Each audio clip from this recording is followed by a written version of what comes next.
A graça e a paz do Senhor Jesus esteja no seu coração. Que alegria podermos compartilhar a palavra de Deus. Nós chegamos no nosso último dia de ministração dessa série de mensagens, histórias e princípios da Bíblia. Chegamos no último dia do Velho Testamento. Vamos terminar os últimos 3 profetas para a glória do Senhor. E na próxima segunda-feira já vamos começar, então, o Novo Testamento até o final do ano. Aleluia, glória a Deus por esse tempo precioso que nós tivemos estudando o Velho Testamento, apontando, claro, para Cristo, porque essa é a maneira como nós entendemos que nós devemos estudar o Velho Testamento, que é a velha aliança, sempre apontando para Cristo. Aleluia, não é por acaso você está aqui, com certeza Deus quer te inspirar, Deus quer falar ao seu coração. Vamos orar? Pai, nessa hora nós apenas voltamos nosso espírito, nosso coração para o Senhor, na plena certeza de que o Senhor nos ouve. Abre nosso entendimento, abre nossos olhos para vermos as verdades da Tua palavra. Sejamos edificados espiritualmente, em nome do Senhor Jesus. Amém, amém. Glória a Jesus. Nós vamos compartilhar hoje, então, os 3 últimos profetas menores. E eu gostaria, então, que nós compartilhássemos primeiramente o livro de Ageu. Ageu capítulo 1, versículo 1 diz assim: No segundo ano do rei Dário, no 6º mês, no primeiro dia do mês, veio a palavra do Senhor por intermédio do profeta Ageu, a Zorobabel, filho de Salatiel, governador de Judá, e a Josué, filho de Josadac, o sumo sacerdote, dizendo: Assim fala o Senhor dos Exércitos. Esse povo diz: Não veio ainda o tempo em que a casa do Senhor deve ser edificada. Veio, pois, a palavra do Senhor por intermédio do profeta Ageu, dizendo: Acaso é tempo de habitardes vós em casas apaineladas, enquanto essa casa permanece em ruínas? Então Ageu foi um profeta que ele profetizou no tempo ali em que Judá estava voltando do exílio. Judá ficou 70 anos na Babilônia e depois, então, começaram a retornar para Judá, para Jerusalém, para reconstruir o templo e reconstruir a cidade. E nesse tempo, então, Ageu foi. Nós não sabemos ao certo se ele nasceu já ali na Babilônia ou se ele foi para a Babilônia junto com os exilados. Depois ele volta, e quando ele volta, ele então profetiza acerca da casa de Deus. E ele diz: olha, vocês estão dizendo que não é tempo ainda de edificar a casa, mas deixa eu te dizer, vocês estão morando em casas enfeitadas, em casas apaineladas, porém a casa de Deus permanece em ruínas.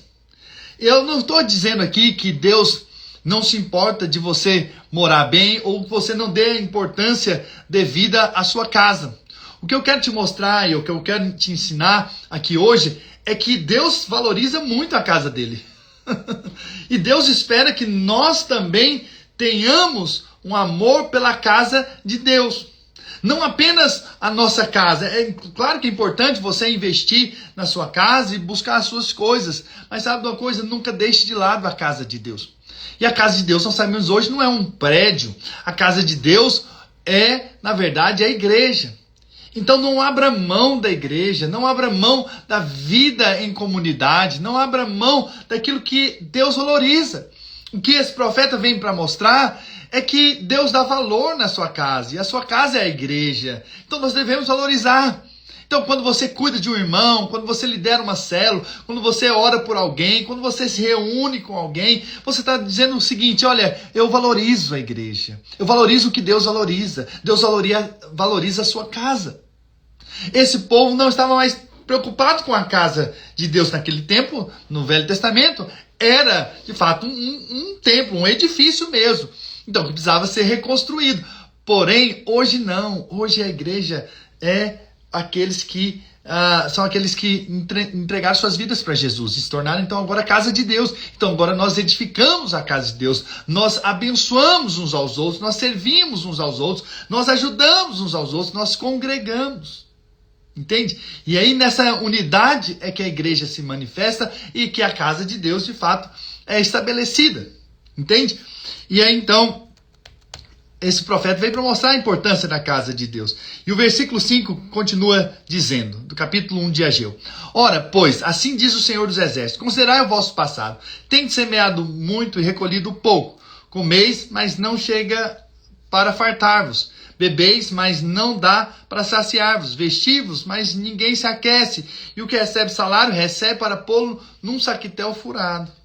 Assim diz o Senhor dos Exércitos: considerai o vosso passado. Subi ao monte, trazei madeira, edificai a casa.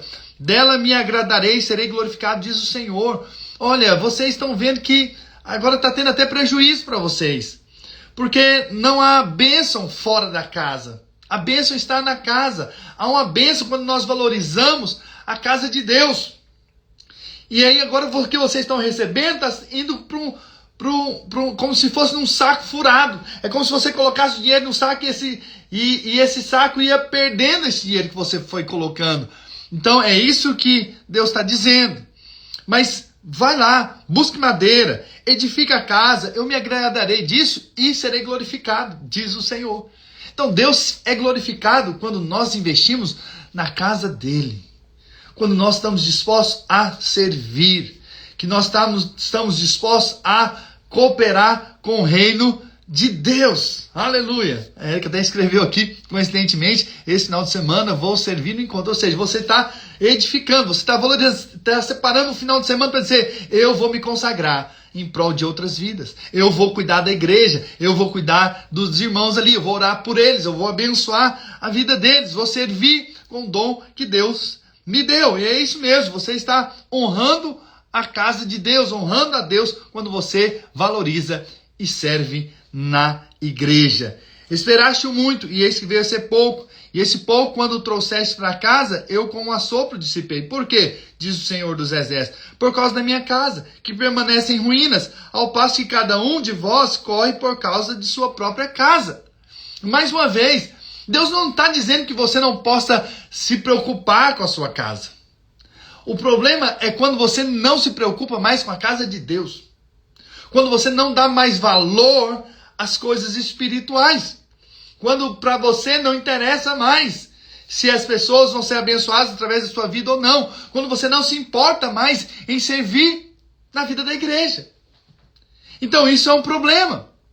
Entende? Então, claro que Deus quer que você cuide da sua família, Deus cuide da sua casa, que você tenha uma casa abençoada. E é isso que eu creio que Deus quer para você também. Porém, saiba de uma coisa, não deve, então, desprezar a casa de Deus. Infelizmente, muitos, em busca das suas próprias casas, seus próprios desejos pessoais, deixaram a convivência entre irmãos, deixou de congregar, deixou de servir, deixou de liderar, deixou de abrir sua casa para uma célula, porque já não tem mais valor quanto tinha antes. Por isso que a Bíblia diz em todo momento aqui: considerar o vosso passado. Era diferente. Era diferente lá atrás. Mas agora você está correndo atrás apenas da sua própria casa. Esqueceu da casa de Deus. Por isso que hoje eu vim aqui, né, no último dia que nós estamos compartilhando o Velho Testamento, para dizer isso: dê valor na casa de Deus. Dê valor na igreja. Não abra mão da igreja. Se você se afastou da igreja, volta para a vida da igreja. Se você quer viver sua vida cristã sozinho no seu quarto, volta para o convívio com outros irmãos. Não viva a sua vida cristã sozinha. Não é o propósito de Deus, não é a vontade de Deus. Definitivamente não é o seu lugar. Não é numa vida solitária com Deus. A vida com Deus agora é com a igreja. Ah, pastor, mas eu fui ferido, eu fui machucado na igreja, irmãos me destrataram. É verdade, nós falhamos uns com os outros, mas nós devemos ter a consciência que mesmo assim é melhor estarmos juntos. Ainda assim é melhor estarmos juntos, porque é assim que nós crescemos, é assim que nós avançamos, é assim que nós aprendemos a desenvolver também o amor ao próximo, o servir, o perdoar. o reconciliar, e o que Deus fez conosco, que é nos perdoar, nós agora perdoamos. Mas só não deixa a casa, só não deixa a vida da igreja. Se você está me ouvindo aqui hoje, volta para a vida da igreja, volta para o relacionamento do Senhor.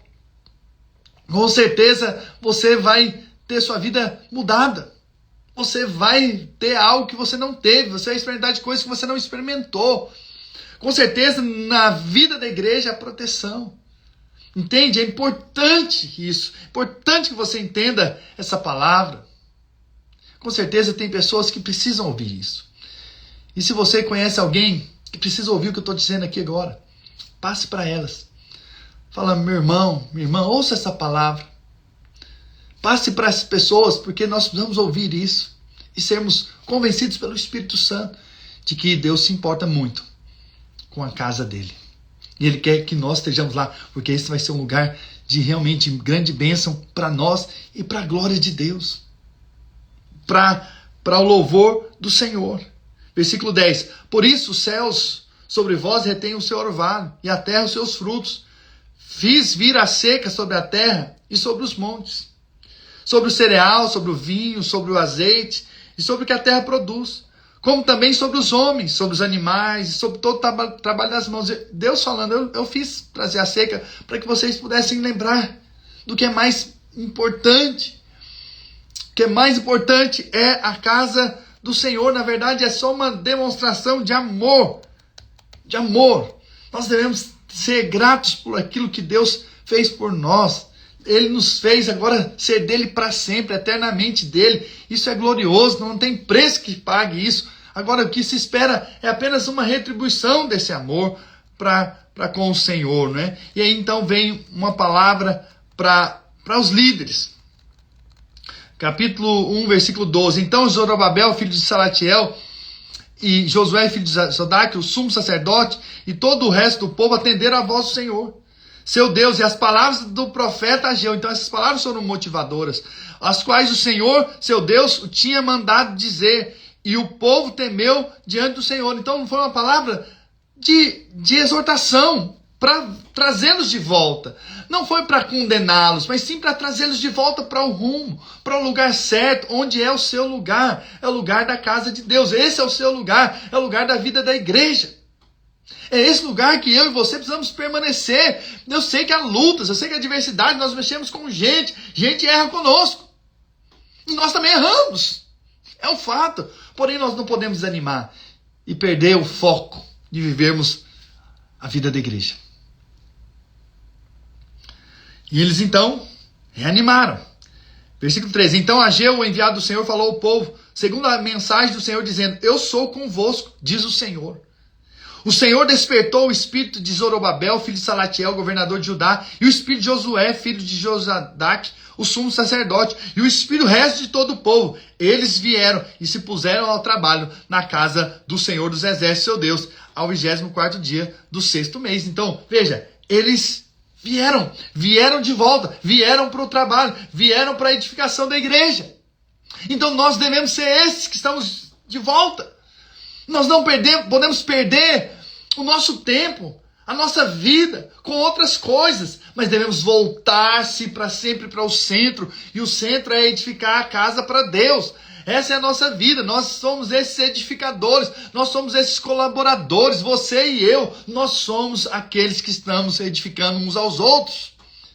Entende? Nós somos essas pedras vivas da casa de Deus, que diz que Pedro nos ensinou, não é verdade? Então nós somos esses que estamos envolvidos nessa obra que Deus nos chamou, essa obra espiritual, essa casa espiritual. E nós fazemos isso quando nós estamos edificando uns aos outros, quando nós andamos em unidade.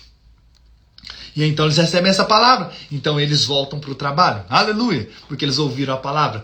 Nada melhor do que nós ouvirmos a palavra e voltarmos para o eixo, voltarmos para o caminho certo, voltarmos para o Senhor. E talvez você está me ouvindo aqui hoje e você estava afastado dos caminhos do Senhor, ou você não queria mais saber de colocar a mão no arado, ou você não queria saber mais das coisas de Deus ao ponto de liderar, ou de trabalhar em alguma função na igreja. Mas eu quero dizer que hoje é o dia de você dizer, Senhor, eis-me aqui. eu quero retornar aos caminhos. Eu quero fazer o que o Senhor me chamou para fazer. Eu quero edificar, eu quero abençoar a igreja do Senhor. Aleluia. E aí mais para frente nós temos uma outra palavra de motivação. Ageu capítulo 2, versículo 4. Ora, pois, ser forte, Zorobabel, diz o Senhor, e ser forte, Josué, filho de Josadaque, o sumo sacerdote, e tu, todo o povo da terra, ser forte, diz o Senhor, e trabalhai, porque eu sou convosco. Deus é conosco no trabalho da igreja. Deus é conosco. Deus nos dá uma força espiritual. Diz o Senhor dos Exércitos, segundo a palavra da aliança que fiz convosco, quando saíste do Egito, o meu Espírito habita no meio de vós. Não temais, não tenha medo, não se preocupe. Eu vou com vocês e eu vou fazer aquilo que vocês não podem fazer por vocês mesmos. E eu tenho certeza que Deus está contigo, com certeza, nessa edificação da igreja. Depois dá uma mensagem de prosperidade. Ainda no capítulo 2, versículo 6, diz assim, ainda dentre pouco, farei abalar o céu, a terra e o mar, e a terra seca. Farei abalar todas as nações, e as coisas preciosas de todas as nações virão, e encherei de glória esta casa, diz o Senhor dos Exércitos. Minha é a prata, meu é o ouro, diz o Senhor dos Exércitos. A glória desta última casa será maior do que a primeira, diz o Senhor dos Exércitos. Nesse lugar darei paz, diz o Senhor dos Exércitos. Nós sempre sabemos que hoje nós somos essa segunda casa, a casa espiritual do Senhor, e há muito mais glória. Mas Deus está dizendo em outras palavras aqui, eu vou prosperar vocês para abençoar a minha casa. Eu vou abençoar com ouro e com a prata para abençoar a minha casa. Isso é o que Deus faz. Deus mesmo coloca a provisão nas suas mãos. Deus coloca o recurso para que você invista no reino de Deus, para que você abençoe o reino de Deus, para que você se disponha a ser uma bênção em prol da igreja. E aí, ainda no capítulo 2, versículo 21, termina dizendo acerca da proteção para aqueles que estão envolvidos na casa de Deus. Fala Zorobabel, governador de Judá, farei abalar o céu e a terra, derribarei o trono dos reinos e destruirei a força dos reinos das nações. Destruirei o carro e os que andam nele. Os cavalos e seus cavaleiros cairão, um pela espada do outro. Naquele dia, diz o Senhor dos Exércitos, tomar-te-ei, ó Zorobabel, filho de Salatiel, servo meu, diz o Senhor, e te farei como um anel de selar, porque te escolhi, diz o Senhor dos Exércitos. Por que Deus se apresenta aqui como o Senhor dos Exércitos, como aquele que vai derrubar os inimigos? Porque Ele é a nossa proteção. Enquanto nós vamos servindo a casa de Deus, Deus também vai nos guardando, Deus vai nos protegendo, Deus vai nos livrando do mal, Deus vai nos livrando das armadilhas de Satanás, dos ataques do diabo. Nós somos guardados quando nós estamos andando em prol de fazer a vontade de Deus, que é edificar a casa para Deus. Esse é o livro de Ageu. Uau! Espero que você tenha recebido dessa palavra. E então nós temos o livro de Zacarias. Também profetizou no mesmo tempo em que Ageu, ele foi um daqueles que voltaram também do exílio da Babilônia. Zacarias capítulo 1, versículo 1 ao 6. Vou ler apenas esses versículos. No 8º mês do 2º ano de Dário, veio a palavra do Senhor ao profeta Zacarias, filho de Baraquias, filho de Ido, dizendo: o Senhor se irou em extremo contra vossos pais, porquanto disse-lhes, assim diz o Senhor dos Exércitos, tornai-vos para mim, diz o Senhor dos Exércitos, e eu me tornarei para vós outros, diz o Senhor dos Exércitos. Não sejais como vossos pais, a quem clamavam os primeiros profetas, dizendo, assim diz o Senhor dos Exércitos, convertei-vos agora dos vossos maus caminhos e das vossas más obras, mas não ouviram, nem me atenderam, diz o Senhor. Vossos pais, onde estão eles? E os profetas, acaso vivem para sempre? Contudo, as minhas palavras, os meus estatutos, que eu prescrevi aos profetas, meus servos, não alcançaram vossos pais? Sim, estes se arrependeram e disseram, como o Senhor dos Exércitos fez tensão de nos tratar segundo os nossos caminhos e segundo as nossas obras, assim ele nos fez. Então, Zacarias traz de volta aquilo que aconteceu com os pais, para trazer aquele povo que agora, os filhos daqueles pais, pudessem também seguir o exemplo dos pais, também se arrependendo dos seus maus caminhos. Então, Zacarias queria um reavivar na nação, para com as coisas de Deus, para que eles deixassem as coisas do mundo e voltassem para as coisas de Deus, inclusive para a edificação da casa para Deus. Então, o objetivo desse livro de Zacarias é trazer, então, essa conclusão da restauração imediata do templo e insistir a nação com relação aos eventos futuros que iriam acontecer nos tempos de Jesus. Então, você vai ver que Zacarias é um livro também profético, que aponta para as coisas do fim, o tempo do fim. Ok? Lá tem várias visões, nós não vamos detalhar aqui as visões, mas Zacarias tem várias visões que apontam tanto para aquela nação quanto para aquilo que estava por vir, ou está por vir ainda para a nação de Israel. Esse é o livro de Zacarias. Bom, e aí nós finalizamos com o livro de Malaquias, é o último livro do Velho Testamento e que tem mensagens para nós poderosas também. Aleluia. Malaquias capítulo 1, versículo 1. Sentença pronunciada pelo Senhor contra Israel e por intermédio de Malaquias. Eu vos tenho amado, diz o Senhor, mas vós dizeis, em que nos tem amado? Aqui Deus está mostrando, eu amo vocês. Eu tenho um coração para vocês. Não foi Esaú, irmão de Jacó? Disse o Senhor, todavia amei a Jacó, porém aborreci a Esaú. E fiz dos seus montes uma assolação e dei a sua herança aos chacais do deserto.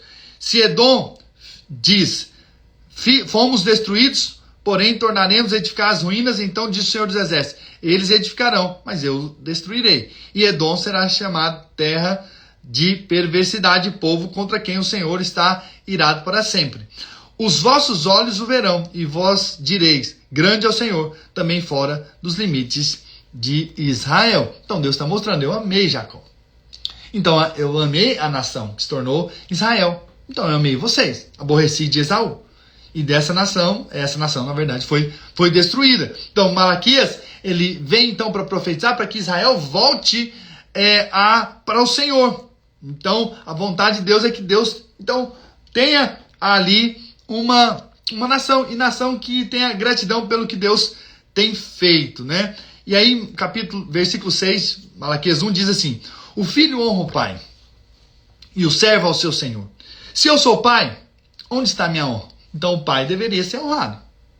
Se eu tenho um filho, esse filho deveria me honrar, pelo fato de eu ser pai, que está cuidando dele. Ok? E se eu sou senhor, onde está o respeito para comigo? Diz o Senhor dos Exércitos, a vós outros, ó sacerdotes, que desprezaram o meu nome. Então está falando aqui para liderança. Vós dizeis, em que desprezamos nós o teu nome? Ofereceis sobre o meu altar pão imundo, e ainda perguntais em que havemos profanado? Nisso que pensais, a mesa do Senhor desprezível. Ou seja, quando eu não dou valor devido às coisas de Deus, às coisas espirituais, eu estou tratando com desprezo. Quando nós damos o que sobra ou o que não tem importância para nós, o que está com defeito, isso não honra. Entende? Se você vai dar um presente para alguém, você pega aquela camisa mais velha que você tem, furada, rasgada, você não usa mais, e você vai dar de presente, você na verdade está tratando com desonra aquela pessoa, você sabia? Você está desonrando, você está sendo desprezível. Você estava desprezando aquela pessoa. Entende? E é isso que o sacerdote estava fazendo. Olha, nós temos que fazer sacrifício. E essa é a vida religiosa. Entende? Eu tenho que fazer porque eu sou sacerdote, eu tenho que sacrificar. Mas eu não vou pegar esse animal bom aqui, que é o melhor que eu tenho. Não, vou pegar o desprezível, vou pegar o problemático. E quando nós tratamos também a casa de Deus dessa maneira, é terrível. Quando bem, né, o pastor falou, tem que ir lá servir no encontro.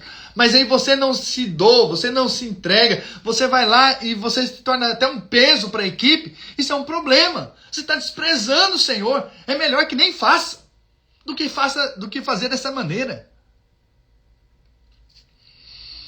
Quando trazer animal cego para o sacrificar, não é isso mal? E quando trazei o coxo ou o enfermo, não é isso mal? Ora, apresenta ao teu governador, acaso terá ele agrado de ti e te será favorável, diz o Senhor dos Exércitos? Então veja, pega então esse animal com defeito e dá para o seu governador. Será que ele vai falar, nossa, que legal, me deu um animal cego, coxo, doente? Não, não vai agradar. Mas aqui também está dizendo, agora você quer agradar a Deus dessa maneira? Dando o pior para Deus? Entende? Então nós não estamos aqui para dar o pior para Deus, pelo contrário, o melhor para Deus. E eu vou te dizer, quanto mais novo você é, mais você tem que se doar. Até porque você tem toda a energia e força para servir. Mas nós não devemos também, ao longo do tempo, também parar. Que é o que às vezes acontece. Vamos nos tornando mais velhos, já servimos muito, já fizemos demais e não precisamos mais fazer. Ou às vezes não entregamos para Deus mais o nosso melhor. Deixamos para Deus o que sobra, o pior. Não podemos ser assim. Precisamos hoje ter a nossa vida mudada e transformada pelo Senhor, para que possamos dar o melhor para o Senhor na casa dele, que é a igreja. Hoje talvez não é uma palavra tão simples para ser ouvida, mas é necessária que eu fale para cada um de nós, para mim também. Eu sou o primeiro a receber essa mensagem e dizer, o que eu estou oferecendo para Deus? Eu estou oferecendo o meu melhor, é o melhor que eu posso, nas minhas condições, ou estou oferecendo o que para mim não me importa, não se importa? Se para você não se importa, é desprezar, você pode desprezar, então também para Deus também não tem valor. Então, eu não estou falando aqui que nós somos perfeitos, mas eu estou falando aqui que nós podemos dar o nosso melhor para a vida da igreja. Precisamos desse entendimento espiritual hoje. Vamos ter nossos olhos abertos para isso. É muito importante que a gente lide com as coisas espirituais de uma maneira diferente. Às vezes, com o passar do tempo, o violão desafina, sabe? E é hora de afinar o violão para que a gente volte para o tom certo, volte para o lugar certo. E talvez hoje essa é a mensagem para nós. Nós devemos ler esses textos e colocar para nós, para a nossa vida pessoal. O que nós estamos fazendo com a nossa vida? Estamos entregando o que para Deus? O Deus que entregou tudo para nós, foi seu Filho unigênito, para morrer no nosso lugar. E agora nós entregamos o quê? O que nós estamos dando ao Senhor em retribuição? É aquilo que sobra, aquilo que tem defeito, ou aquilo que é o melhor de nós? Entende? Aquilo que nós fazemos com o coração, dizendo, Senhor, eu quero fazer o melhor para o Senhor. Eu vou liderar uma célula de crianças com amor. Eu vou servir no Domingo Kids com amor. Eu vou servir ao Ministério de Louvor com amor, com dedicação. Eu vou fazer a obra do Senhor com o melhor que está nas minhas mãos, com o melhor que eu posso. Entende? Então nós devemos ter essa atitude, esse coração, né? Versículo 9. Agora, pois, suplicai o favor de Deus, que vos conceda a sua graça, mas com tais ofertas nas vossas mãos, aceitará ele a vossa pessoa, diz o Senhor dos Exércitos. Agora, claro, hoje a graça de Deus é tão abundante sobre as nossas vidas, e nós vivemos no tempo da graça, o sacrifício perfeito já foi dado, que é de fato o que Jesus fez na cruz, e nós podemos chegar diante de Deus confiadamente, ele nos aceita por causa de Cristo. Mas sabe de uma coisa?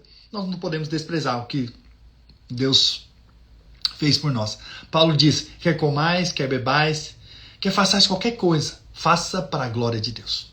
Então veja, o que você está fazendo é para a glória de Deus? Você está fazendo para que o nome de Deus seja glorificado? Aquilo que você está fazendo na vida da igreja glorifica a Deus? Ou aquilo que você não está fazendo também glorifica a Deus? Deixar de participar de um culto com a igreja glorifica a Deus? Deixar de servir a obra de Deus glorifica a Deus? Ou nós devemos fazer algo que glorifica a Deus? Então veja, é um tempo de avaliarmos. É tempo de entendermos a palavra de Deus e sermos edificados, sermos inspirados por Deus e transformados em nome do Senhor Jesus. E aí então vem uma exortação aos sacerdotes, capítulo 2, versículo 7. Porque os lábios dos sacerdotes devem guardar o conhecimento, e da sua boca devem os homens procurar a instrução, porque ele é mensageiro do Senhor dos Exércitos. Mas vós vos tendes desviado do caminho, e por vossa instrução tendes feito tropeçar a muitos. Então vocês deveriam ensinar a verdade, agora não estão ensinando como deveria. Violaste a aliança de Levi, diz o Senhor dos Exércitos, Por isso também eu vos fiz desprezíveis, indignos diante de todo o povo, visto que não guardastes os meus caminhos e vos mostrastes parciais no aplicardes a lei. Ou seja, vocês não honraram a minha palavra, a lei que eu determinei que se fizesse. Então, Deus queria que houvesse então um animal sem defeito, mas eles trazem agora com defeito. Então eles estão violando, e eles estão ensinando, passando isso. Ou seja, para Deus qualquer um, tanto faz, qualquer jeito Deus aceita. Não, não é qualquer jeito que Deus aceita. Não, não é. Tudo, claro, primeiro pelo sangue de Jesus. Mas Deus aceita também aquilo que é fruto da motivação correta, que está fazendo para a glória dele, para o louvor dele, com o melhor que você pode. Então não é qualquer coisa serve para Deus. Qualquer moedinha serve para Deus. De qualquer jeito Deus serve. Não é assim. Esse não é o caminho. Não é o que Deus tem para nós, não é? E aí vem uma outra palavra, uma palavra muito importante, inclusive. Em Ageu, em Malaquias, capítulo 2, versículo 10, diz assim: não temos nós todos o mesmo Pai? Não nos criou o mesmo Deus? Porque seremos desleais uns para com os outros, profanando a aliança de nossos pais? Judá tem sido desleal, e a abominação se tem cometido em Israel e em Jerusalém. Porque Judá profanou o santuário do Senhor, o qual ele ama, e se casou com a adoradora de um Deus estranho. Ou seja, há uma união mista aqui, que Deus tinha estabelecido para Israel não se misturar com outros povos, que os homens não casassem com outras mulheres, entende? De outros povos, mas eles se misturaram, e ainda mais com outros povos idólatras. Então foi isso, Deus chama de deslealdade. O Senhor eliminará das tendas de Jacó o homem que fizer tal, seja quem for, e o que apresenta ofertas ao Senhor dos Exércitos. Ainda fazer isso, cobrir o altar do Senhor de lágrimas, de choro, de gemidos, de sorte que ele já não olha para a oferta nem aceita com prazer da vossa mão. E perguntais, por quê?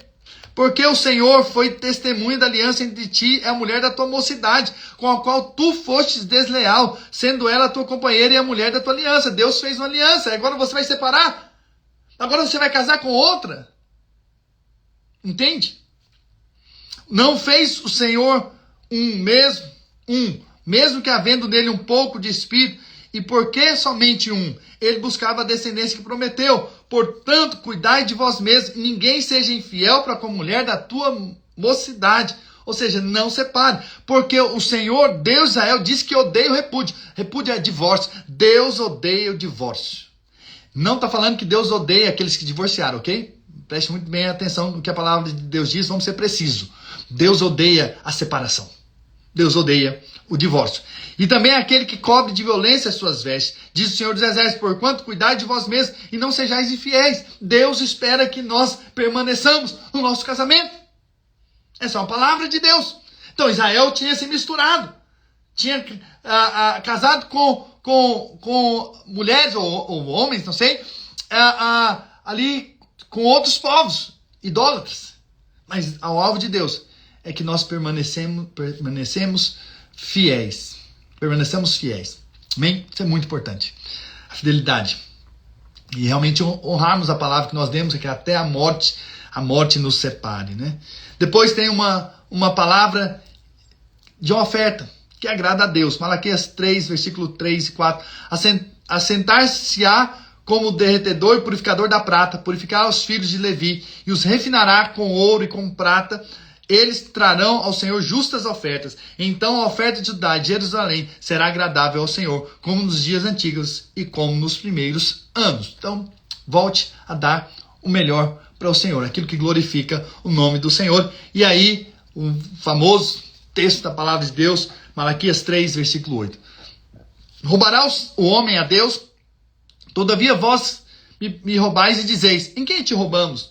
Nos dízimos e nas ofertas. Com maldição sois amaldiçoados, porque a mim me roubais vós a nação toda.